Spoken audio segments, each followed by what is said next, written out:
Since ancient times, the financial elite have been planning, waiting. Dreams of domination, of total control, have been passed down. Their plan has changed hands countless times, but its core goal has remained unchanged, nurtured through generations, from Caesar to Charlemagne, from Napoleon to Roosevelt, and down to the present day, and the first generation with the technology to carry that plan out. When they unleash it on an unsuspecting public, there will be no time to prepare, no time to react. In just 48 hours, the elites will freeze bank and brokerage accounts worldwide. Millions of Americans will lose access to their own money, in some cases, forever. And the elites will have seized unprecedented control over our money and our very lives. But one of their most respected members has decided to break ranks. He has agreed to expose their plan today in full. What he reveals over the next few minutes could save your family from sudden financial ruin. As you're about to see, it could one day save your life. Hello, I'm John Burke for the Daily Reckoning. We are coming to you today from our perch overlooking the White House in our nation's capital. Welcome to this emergency briefing with Jim Rickards, financial threat and asymmetric warfare advisor to the White House, Pentagon, and CIA. Rickards joins us today with an urgent warning, one he hopes all Americans will heed. According to Jim Rickards and members of the U.S. intelligence community, the time to prepare has arrived. Mr. Rickards, welcome to our broadcast. My pleasure, John. Thank you for having me. Now, your team has identified a network of elite operatives, and they have wormed their way into many of the most powerful financial institutions on earth.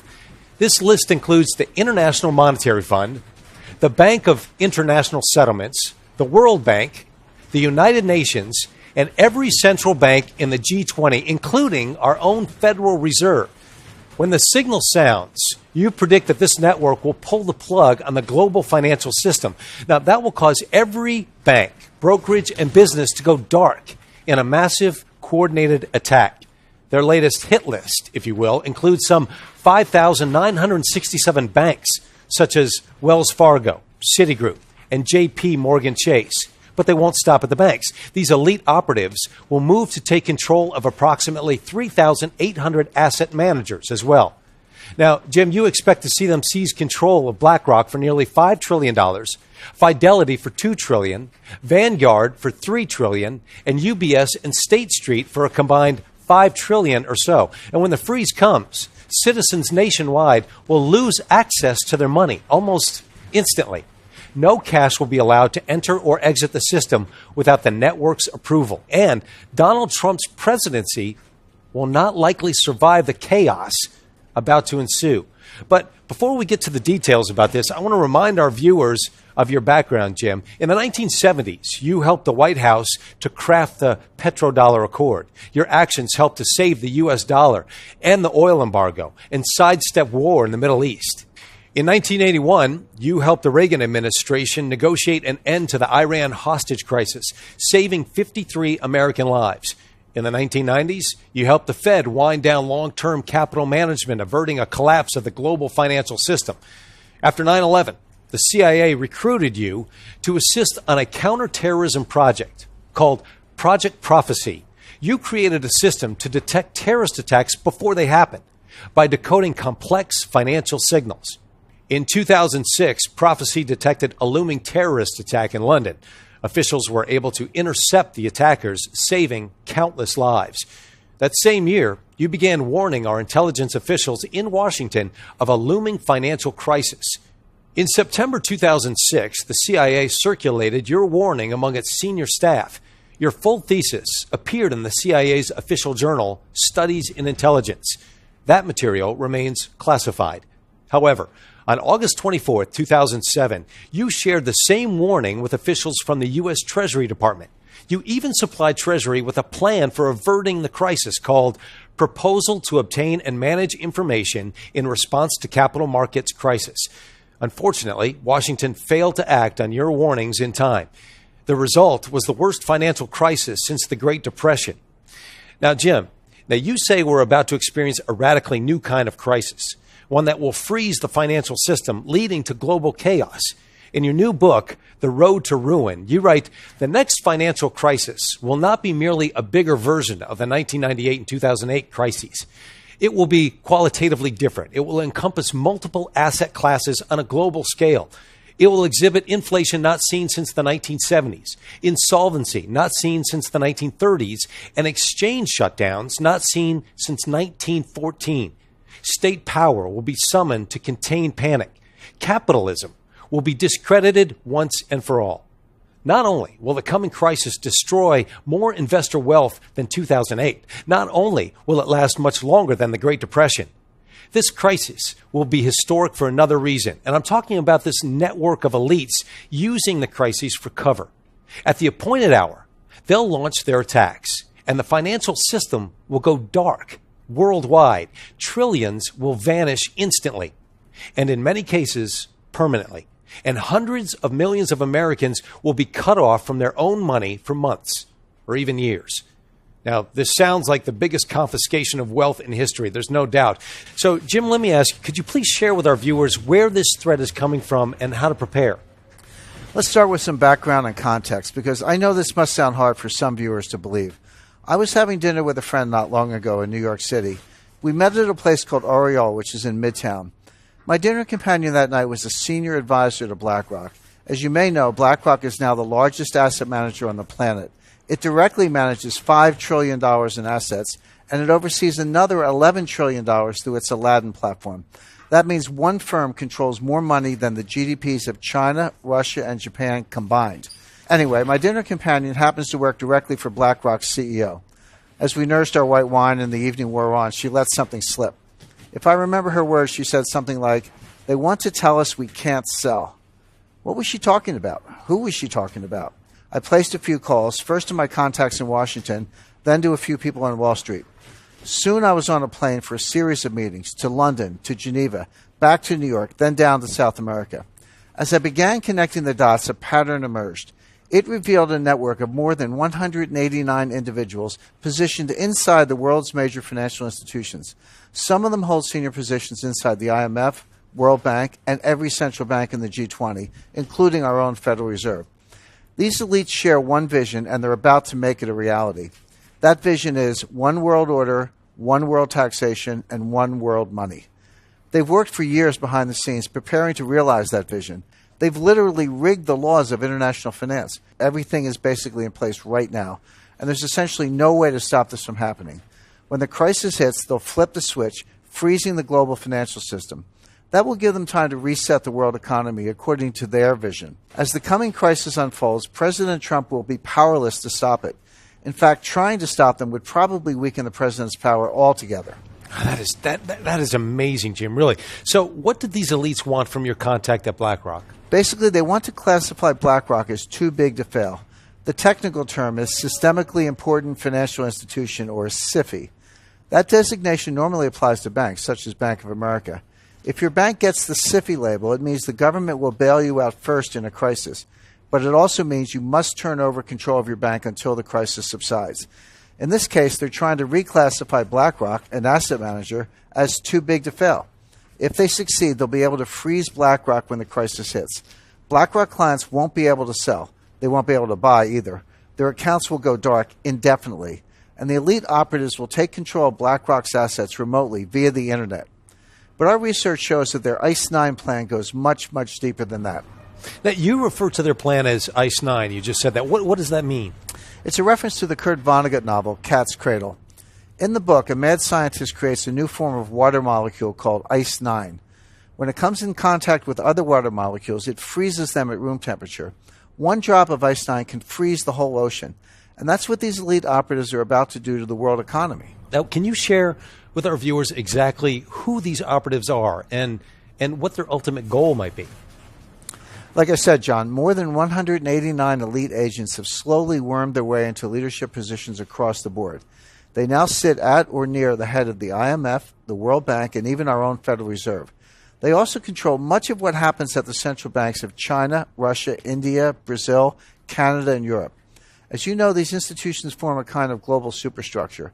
It forms a kind of snare net encircling all nations. Their leaders aren't democratically elected. They're not accountable to you and me. They're beyond the reach of government and citizens, and yet they hold the fate of the global financial system in their hands. To get a sense of how they operate, imagine an array of floating spheres. One sphere is labeled IMF. One is labeled Fed. One is labeled Bilderberg. One is labeled Wall Street. One is labeled central banks. One is labeled intelligence agencies. One is labeled media, and so on. The elites inhabit all of these spheres, and together the network forms a kind of 3D Venn diagram. As I see it, regardless of what sphere they inhabit, the elites all share the same vision: one world order, one world taxation, and one world money. All of their actions are geared toward moving that agenda forward. Now, are you able to share the identities of these elites with our viewers? We've identified more than 189 individuals who are in many cases hiding in plain sight. Regardless, they all share the same vision: one world order, one world taxation, and one world money. A short list would include Christine Lagarde, Managing Director of the International Monetary Fund, IMF; Mark Carney, Governor of the Bank of England; Raghuram G. Rajan, Vice Chairman of the Bank for International Settlements; Haruhiko Kuroda, Governor of the Bank of Japan; William C. Dudley, President of the Federal Reserve Bank of New York; Agustin Carstens, Governor of the Bank of Mexico; Janet Yellen, Chairman of the Board of the Federal Reserve System; Mario Draghi, President of the European Central Bank; Zhu Min, former Deputy Managing Director of the IMF; Zhou Zhouquan, Governor of the People's Bank of China; Robert E. Rubin, Chairman of the Council on Foreign Relations. This A-list of central bankers and other elites is just the tip of the iceberg. Of course, not one of these elites will tell you outright what's going on, but I've seen and heard enough to connect the dots for myself. Not long ago, for example, I met with one of their senior operatives. He's a leading economist who served as the chairman of the Federal Reserve during the last crisis. He's considered one of the most influential minds in banking today. We met privately during a conclave in Seoul, South Korea. Of course, I'm talking about Ben Bernanke. I came away from my meeting with him stunned and convinced that ICE 9 was real. Not long before that, I set up a one-on-one meeting with another member of the network. His name is Zhu Min, the former deputy governor of China's central bank. Until recently, he served as deputy managing director of the International Monetary Fund.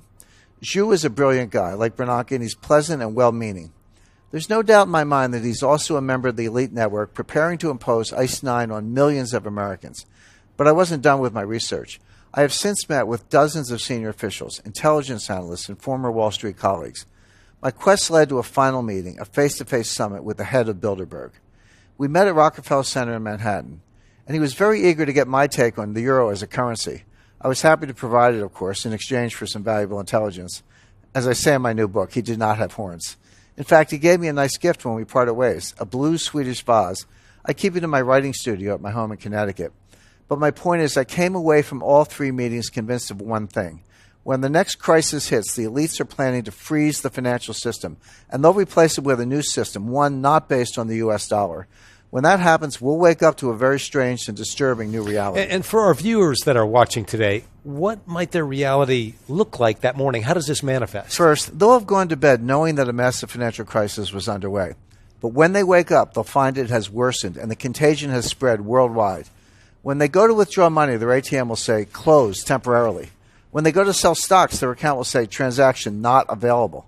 When they go to their local business, that business will only accept cash if it's open. As citizens realize they're being barred from their money, riots will erupt. It's going to get really bad really quickly. But how would such a freeze actually work? And wouldn't that be highly illegal? Well, it wouldn't be illegal technically because they've been quietly laying the groundwork for years. They've rigged the financial laws, changed the rules of the game to allow this to happen. The stage is set. They have the levers in place. The lights are positioned. Now someone just needs to flick a switch and they'll impose ICE 9 rapidly. And again, all of this will be legal because they've rigged the system in their favor.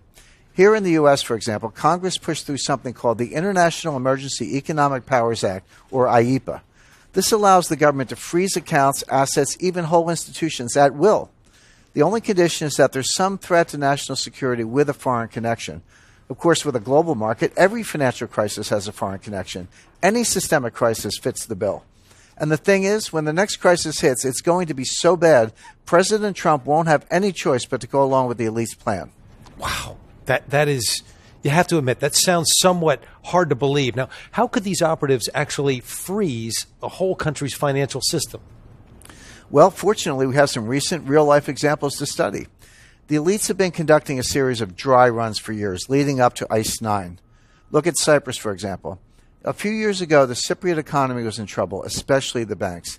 The IMF stepped in and loaned Cyprus $10 billion, but the loan came with strings. Now pay attention, because this is precisely what they're going to do. But imagine it on a global scale. So in exchange for the capital injection, the IMF demanded control over the Cypriot banking system. More specifically, the IMF froze the entire system, literally every bank in the country. And they did that to ensure the IMF's demands were met, including strict capital controls. So how did all of this impact regular citizens? Their local ATMs went dark. Even the bank branch was closed, permanently in some cases.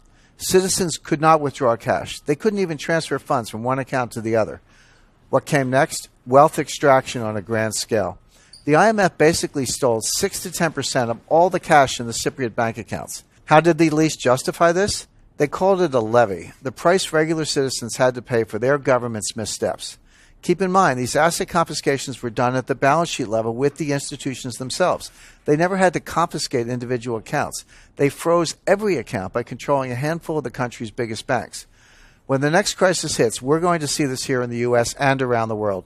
And it'll be a highly coordinated global attack on the entire system simultaneously. All right, but hold on here. Wasn't Cyprus a fairly isolated example of the globalist elites taking over a nation's banking system? Not even close, John. The same thing has happened in other places. It's happening in Greece right now. As you know, Greece has been navigating a massive debt crisis for years. In 2015, the IMF and their partners moved in to recapitalize Greece's banks. That just means they agreed to pump capital back into the stalled system, like priming a pump. In return, the IMF demanded control of the banks and citizens' individual accounts by default. Suddenly, Greek families weren't allowed to withdraw more than $460 per week. Imagine trying to pay your mortgage, gas, and groceries on less than $500, let alone your medical insurance. Of course, it led to widespread panic, rioting, and worse. And that's exactly what we'll see on a global scale when the next crisis hits. Now, clearly, a national freeze can devastate the citizens big time. So my question is, why would the elites even want to do that? Well, you're right, of course. This has been devastating to Greek citizens. But the short answer is control. To save itself from insolvency, Greece gave up its economic autonomy. The country is, for all intents and purposes, under the control of the European Central Bank and the IMF. Yet this top-down approach still hasn't solved the problem. As one Greek official told Reuters, the banks are in a deep freeze, but the economy is getting weaker. This is a microcosm of what we're about to see in America and around the world. But still, I mean, really, aren't Greece and Cyprus fairly isolated examples? Unfortunately, if you think governments tend to keep their hands off citizens' assets, you're mistaken. Elites have a long history of seizing control of people, institutions, and especially money. In February of 1917, for example, the Russian elite, who believed in a one-world workers' party, closed the stock market. Folks lost every penny. Their portfolios literally vanished overnight. The Russian exchanges remained closed for nearly 70 years. They reopened in January of 1992. In December of 1941, China closed its stock market without warning. It stayed closed for 4 years. The German government closed the stock market from July 1931 to April 1932 during a credit crisis. The list of examples goes on, and it goes back decades. But again, I have to ask you, could such a systematic freeze really happen here in the United States? It already has happened, John, multiple times, just on a smaller scale. In 1914, the Treasury Department shuttered the New York Stock Exchange for 4 months. Citizens couldn't buy or sell. They couldn't cash out. They couldn't do anything. England's elites did the same thing to the London Stock Exchange. But we've seen more recent examples, too. If you want to see what a modern-day ICE 9 freeze looks like, take a look at this image. Those blue dots represent trades on the New York Stock Exchange on July 8, 2015. You can see where they abruptly stop. That was the moment the elites running the exchange pulled the plug. You weren't allowed to buy or sell a single share, period. But I want people to take a closer look at this chart. Now imagine it represents all the banking and brokerage activity on Earth. You see that point around 11:33 a.m. when you had the first big drop-off in activity? That represents the beginning of the coming ICE 9 cash freezes. Now you see when all the activity stops and the screen goes totally white? All activity ceases. The system goes dark. The pattern is the same with these freezes every time. You have some initial trigger or shock, then you have an immediate freeze, and the elites emerge with more control. You see it over and over. Shock, freeze, power grab. Shock, freeze, power grab. With ICE 9, we'll see a global shock and a global freeze, and then we'll see the elites making a global power grab. Here's another example, again with the New York Stock Exchange. On October 27, 1997, the Dow had lost 350 points quickly. Again, the elites responded by shuttering the entire New York Stock Exchange instantaneously. Imagine if you had been trying to sell. Your money would have been locked into the system and your net worth would have been plummeting by the second. Meanwhile, you're just watching it happen, totally powerless to do anything about it. What we're seeing right now is an increase in the tempo of these mini shocks and mini freezes. They're coming faster and faster. You had 9/11, followed by a freeze. We had the flash crash of 2010, followed by a freeze. And in 2012 with Hurricane Sandy. But you're talking about American stock markets. I mean, if the elites do freeze our exchanges and brokerage accounts, won't our cash be safe in the banks? No. In fact, the biggest bank freeze to date happened right here in the USA. Of course, I'm talking about Roosevelt signing Proclamation 2039 in 1933. With one stroke of his pen, FDR shuttered every bank in America. A few weeks later, he followed up by freezing the entire gold market. Executive Order 6102 literally outlawed citizens from owning gold. That freeze lasted 41 years until Gerald Ford ended that freeze in 1974. When the coming crisis hits, we'll see this repeated on a larger scale through the IMF, World Bank, and the Fed. Again, there will be nothing the White House can do. They have no direct control over the institutions that will carry this out. Not even the U.S. president can control the Fed. Same with the IMF, the World Bank, the Bank of International Settlements, or the People's Bank of China. When the crisis hits, it will likely be bad enough that Trump would get on board anyway. But it won't be enough to save his presidency. Even if he survives his first term, he won't get a second one. But we really haven't addressed one important factor here. Now, you say the elites will need an excuse to impose ICE 9 on America, and that excuse will come in the form of a massive financial crisis, much worse than 2008. And you say that this crisis could come within the next 6 weeks. Regardless of the actual day it hits, you say the coming crisis is unavoidable. So please explain to our viewers what you mean by that exactly. In the aftermath of the 2008 crisis, the Pentagon recruited me for another special project. Our goal was to create a new system for modeling and predicting systemic financial collapse. I received an invitation to a classified meeting at the Los Alamos National Laboratory in New Mexico. This meeting occurred on April 8, 2009. In attendance were several of our country's leading physicists and national security experts. We met at Los Alamos for an important reason. The lab there houses the most powerful modeling systems on the planet. They're running predictive modeling simulations on everything from weather events to nuclear chain reactions. Los Alamos National Laboratory takes a system-based approach to predictive modeling. Their computers don't look at events in isolation. They look at the whole system, how the events interact with each other. It's a relatively new branch of physics called complexity theory. You can look at the approach in a number of different ways. It's like seeing the forest for the trees. It's like understanding all the dominoes in a chain reaction. Let me give you an example of this approach. Let's say you have 10 dominoes lined up on a table, and you have 2 observers. One observer, Joe, sees all 10 dominoes from the beginning of the experiment. The second observer, Sally, can only see 1 domino, the 7th in the series. Looking at domino number 7, Sally can still make plenty of observations. It appears stable, for example. It also appears just as likely to fall in one direction as the other. She can study it for years, and she can assume it will never fall. On the other hand, Joe sees all 10 dominoes, including number 7. So one day a force comes along and tips domino number 1 into domino number 2.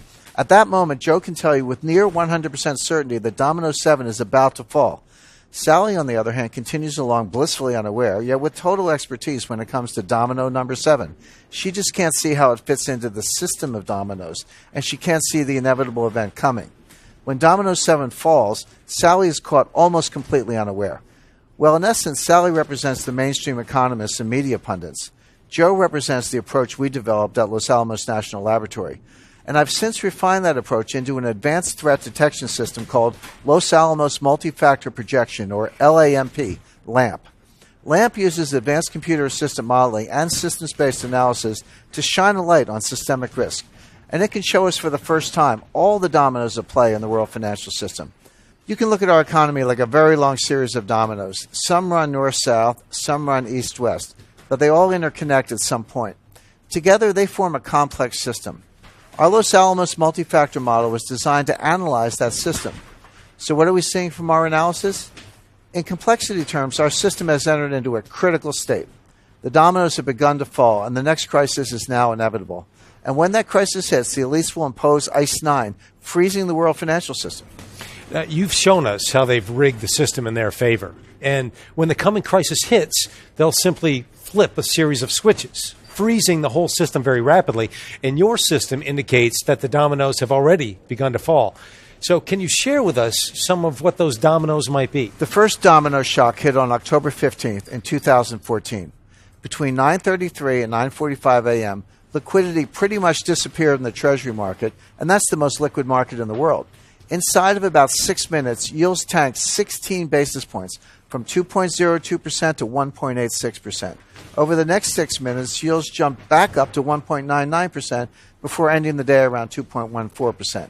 The Treasury market is enormous. It moves like a glacier, not an avalanche, but this was an historic anomaly.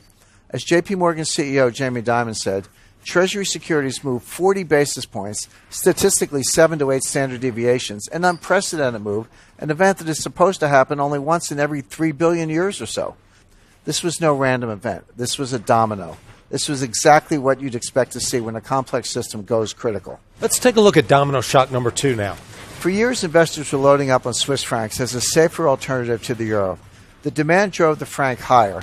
This created pressures in the Swiss economy, mainly by driving up the price of Swiss exports. The Swiss tried to control demand by pegging the franc's value to the euro. The idea was to make both currencies equally attractive and keep investors from piling into francs. But once the European Central Bank started talking about quantitative easing, the Swiss got nervous. And on January 15, 2015, the Swiss Central Bank shocked the world and scrapped the franc to euro peg. The Swiss franc, a major currency, mind you, soared 20% in 20 minutes. We've never seen anything quite like it. The real losers were the Swiss stockholders. They took a 10% haircut almost immediately. Even the big safe companies nosedived. Credit Suisse lost 11% in a matter of minutes. The elites took control and triggered a bloodbath. Basically, they made it worse. Are there any more examples of these domino events that we should know about? Between August 10th and August 31st of 2015, the Dow tanked 11%. Here's what actually happened. In August of 2015, the Chinese central bank decided to devalue the yuan. Again, they wanted to keep the currency cheap to drive Chinese exports. So they devalued about 3.2% over 2 days, a huge move for a major currency. What happened next? The Shanghai Stock Exchange plunged 43%, erasing $3 trillion in Chinese investor wealth. Then it rippled across the Pacific and wiped out another $2.5 trillion here in the U.S. It caused similar panic across Asia, Europe, even South America. Now let's take a look at domino shock number 4. Throughout the first half of 2016, Britain was pondering leaving the European Union. The people were set to vote on June 23rd for remain or leave the Union. 3 days before the vote, my team and I flew to London for a series of meetings. We applied the L.A.M.P system to analyze all the factors involved. We got a hit on 2 important indicators. Just before the vote, the pound jumped from $1.40 to $1.50, and gold dropped from $13.05 to $12.60 an ounce. The market was pricing the pound and gold for remain. The experts gave almost no chance to Brexit going through. But L.A.M.P indicated approximately a 50-50 chance of leaving or staying. With gold and the pound already priced for remain, they would stay stable if remain won. But if remain lost, gold would absolutely skyrocket and sterling would plunge. There were 2 ways to play it: long play on gold and a short play on sterling. Of course, leave did win. Pound sterling plunged from $1.50 to $1.32 within hours, a 12% decline. Again, absolutely no precedent in history for these kinds of swings in major currencies. But this provides a perfect example for how L.A.M.P works. I applied the system to Brexit and it modeled out a possible spike in gold. That was the next domino, of course. So I recommended that my followers go long gold on June 20th, 3 days before Brexit. Here's what happened. Again, L.A.M.P indicated no meaningful movement in gold prices if remain won. But it indicated a massive spike if leave won, which is what happened. The domino fell and gold spiked 4.8% in a single afternoon. Had you acted on my June 20th directive, you could have made a fortune on gold and gold stocks in particular. Gold Mountain Mining jumped 11 cents a share to 36 cents, for example. That's a 227% winner in 30 days. Not bad. What this shows you is that we can now predict with reasonable accuracy what's coming next. And not only can you protect yourself, you can make a good deal of money if you prepare. The other thing to notice here is how the tempo of these events is building. We're seeing unreleased energy from one force shock spilling over into the next in increasingly rapid succession. Our next example is India. Keep in mind, India is a G20 nation and the 7th largest economy in the world. On November 8, 2016, Prime Minister Modi took to the airways for an unscheduled announcement. During his address, he imposed one of the larger-scale cash freezes we've ever seen. Modi banned the use of 500 and 1,000 rupee notes, and they ceased being legal tender just 4 hours later. That means 80% of India's cash supply became worthless on 4 hours' notice. That would be like someone banning the use of $5 bills and $10 bills by midnight tonight. Imagine the chaos that would cause here. Of course, the Indians didn't have to imagine.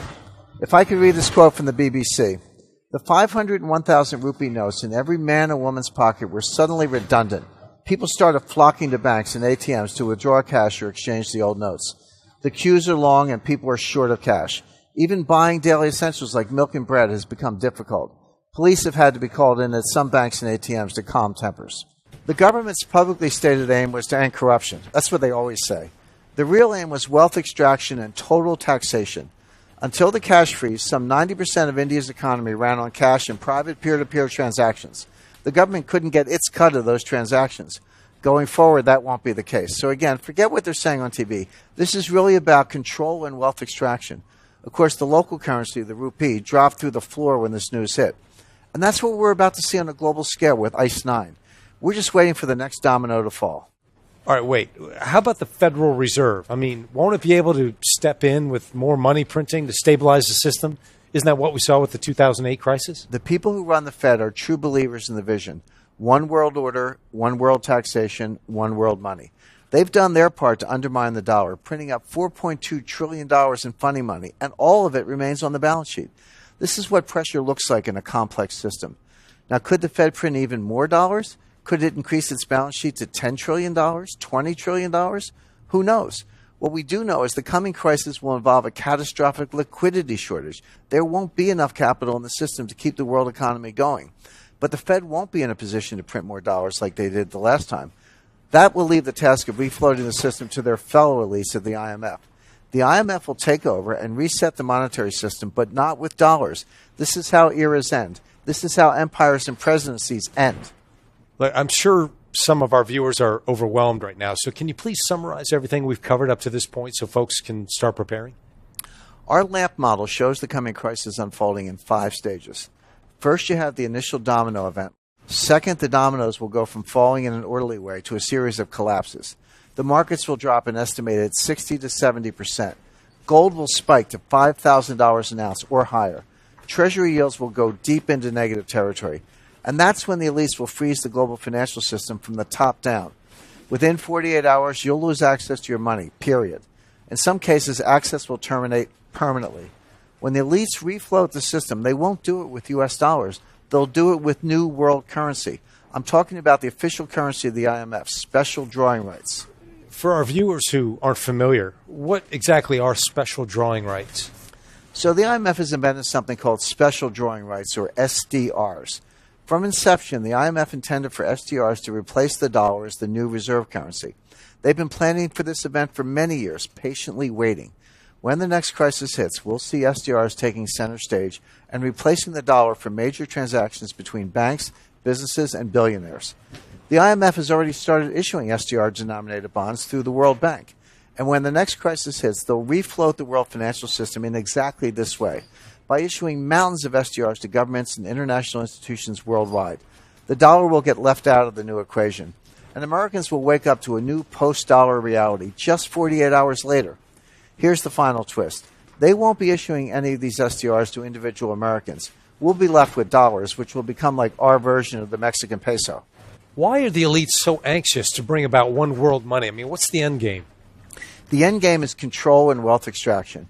If you have one world money, you can have one world central bank, the IMF.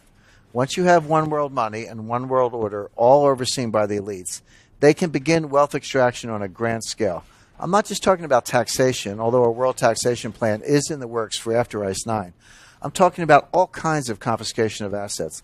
They'll come after every penny they can through taxation, penalties, regulatory schemes, bank levies, trumped-up criminal prosecutions, and good old-fashioned thievery.